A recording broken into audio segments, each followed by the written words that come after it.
Bland of Wytlabs, a full-service marketing agency. Today's guest is Hawk. Hawk, feel free to introduce yourself and let our viewers know about yourself and your background. My name is Hawk Levy. I've been in the jewelry trade for 45 years. Launched about 3.5 years ago to bidon.com, which is an auction company that auctions off liquidation assets for jewelry manufacturers around. So we auction items directly to the public. People could compete with other jewelry stores and other wholesalers buying jewelry and buy at auction right alongside of some of the largest wholesalers in the U.S. around. That's primarily. Awesome. What inspired you to create the brand? Being in the trade for 45 years, I realized that a lot of excess inventory out there that jewelry companies needed to move, including myself and other jewelry stores. And there are also the states that need to be liquidated. We work with attorneys, we get items from many places, but primarily we work with jewelry manufacturers. Awesome. They need to move their products. People are sitting in any business, everybody's sitting with excess inventory, and we're the ones that liquidate it for them. Sometimes it's an ordered auction where they just need to raise capital, pay bills, just like anybody else. Definitely. Awesome. Who's your ideal target audience? We sell mostly luxury items, higher end jewelry, but we have some inexpensive stuff as well. It's whatever goes into the auction. A target audience is anybody that wants to get a deal on jewelry, and they really are incredible deals. It's really just about anybody. We sell. And any trends that you've seen of your audience, or mostly just anybody in general and interested? Well, we sell internationally, so we sell in different countries. There's no rhyme or reason. In one auction, people in Spain may be heavy on a certain item, and another one Australia, another one the States. It all depends on the time of the year and what people are looking for. There's really no trends. There's a lot of varied items. You can go onto our website. It's very transparent. Mm-hmm. We actually show every item that's been sold in our auctions, what they sold for, so you can, excuse me. Okay. You can get an idea of what things are sold for. So it's never there's a lot of emerald, ruby, sapphire jewelry. There's some large pieces. There's pieces that have sold for $100,000 down to $300 or $400. Great.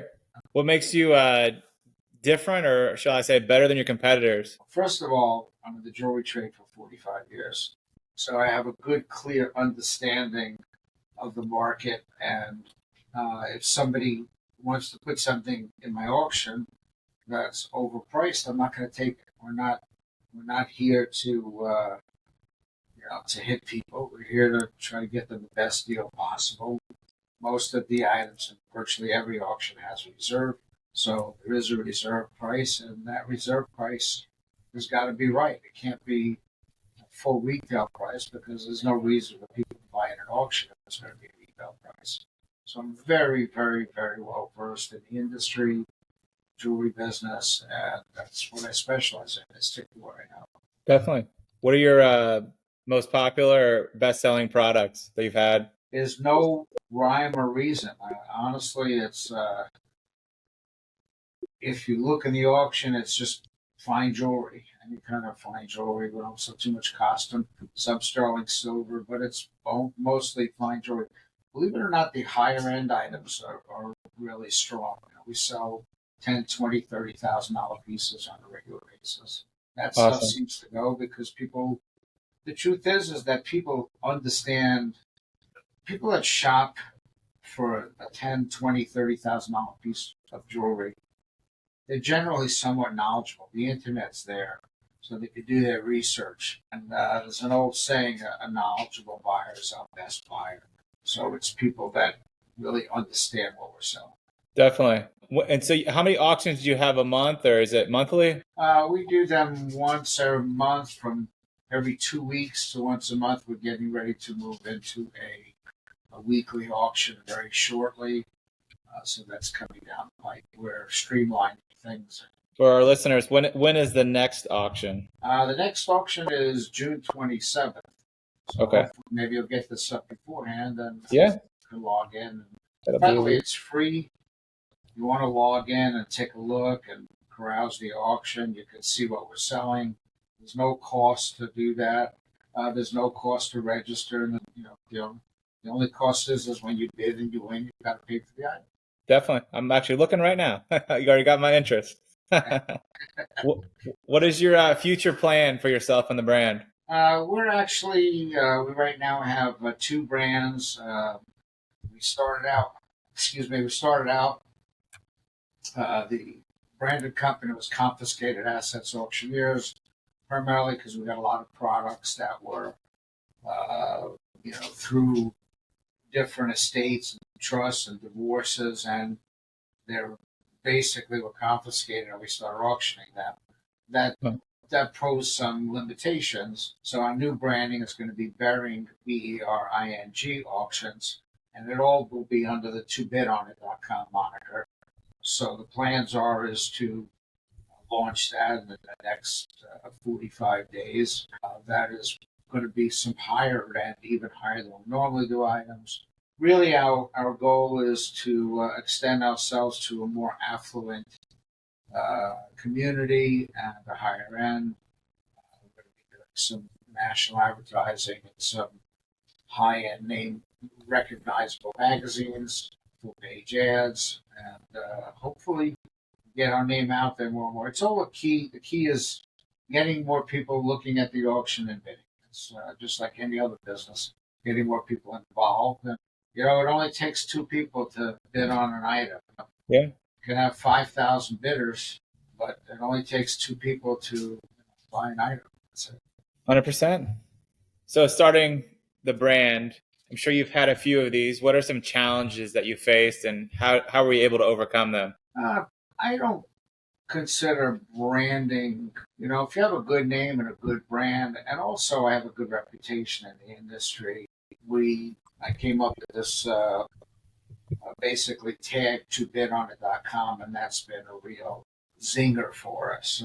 It's easy for people to remember. That will link you directly to both auction houses, confiscated assets auctioneers, and Bering auctions. So it'll be a direct link to those. And we've we have over 40,000 people registered in our auctions within 3.5 years. So we want to, like everybody, we want to be like the whale in the business. And we need hundreds of thousands registered. That's the key. So I don't think I worded the question properly. So what are some like challenges you've ever had, like with any challenges with the website, with the auction itself going on in the last 40 years? Uh, Challenges are, I think, as every business has, personnel. Of course, of Yes, course. employees. We all seem to have that problem. And the other challenge is time constraints and getting getting the auctions allotted. It takes very time consuming, very hands on, and it's getting more people involved. It's always difficult to reach the audience you're trying to reach and get them involved. Bring them in, and so they could get more involved in what you're doing. It's always that key. It's all marketing, and we're very when you're run a business and you don't kind of play games and trying to suck people in, it makes it a little more difficult. A lot of companies they use all kinds of different tactics. We're a very straightforward company, so everything we do is right down the middle. And you're in Florida, so you understand that we're a very tight licensed state with the auction business, and there's some states that aren't. And these people get away with some other auction houses in different states have no laws. It's like kind of the old west. So challenges is what's getting more people in. That's the biggest challenge. Getting more people involved and to bid. We've been successful quickly. Awesome. Well, speaking of marketing, what has been a successful way to promote the website and just the auction in general? Well, I would say direct mail, direct email. Email has been great. Social media has been very good platform that we use. By the way, we don't auction on one platform. We auction on multiple platforms. One platform may be better in a certain country, a certain geographical zone. Another one might be good here in the United States. Mm-hmm. So do marketing through those companies, and email. Email opening and response is exceptional in the trade. And as our list gets bigger and people subscribe, we have success there. Also, texting has been very effective. People subscribe to our texting, and that's been very effective. You go to the website, everything is like what you're trying to do is what I'm trying to do: drive people to the website, which is Of course. editing. Put 2badonit.com. You can take a look and get more people. That's the bottom line. Bottom line in any business is getting more customers involved. It's not Definitely. What's been the most expensive piece ever auctioned off? since we started. I believe we sold a piece for over 200,000. 200,000. Wow. Yeah.